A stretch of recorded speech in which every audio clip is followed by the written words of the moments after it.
అందరికీ నమస్కారం. భగవద్గీత 14వ అధ్యాయం గుణత్రయ విభాగ యోగంలో 8వ శ్లోకం. తమస్త్వజ్ఞానజం విద్ధి మోహనం సర్వదేహినాం ప్రమాదాలస్య నిద్రాభిస్తన్నిబధ్నాతి భారత. అర్జున, ఈ తమో గుణము అజ్ఞానంలో నుండి పుడుతుంది. ఇది సకల జీవరాశులకు మోహమును కలగజేస్తుంది. ఈ తమో గుణము పరాకుగా ఉండటం, నిర్లక్ష్యము, సోమరితనము, నిద్ర మొదలగు లక్షణములతో కూడి ఉంటుంది అని పలికాడు కృష్ణ పరమాత్మ. మానవులలో అజ్ఞానం సహజంగా ఉంటుంది. లేని దానిని ఉన్నట్టుగా భ్రమ చెందడమే అజ్ఞానం. తాడును చూచి పాము అనుకుని భయపడటమే అజ్ఞానం. రోజు ఎంతోమంది మరణిస్తున్నా తాను మాత్రం శాశ్వతంగా ఉంటాను అని అనుకోవడమే అజ్ఞానం.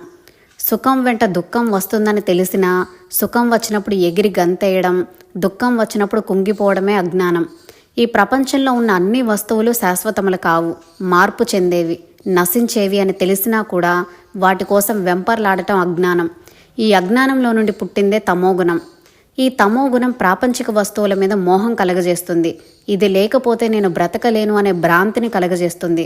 ఆలోచన శక్తిని, విచక్షణ జ్ఞానాన్ని నశింపజేస్తుంది. మొండితనాన్ని, మూర్ఖత్వాన్ని పెంచుతుంది.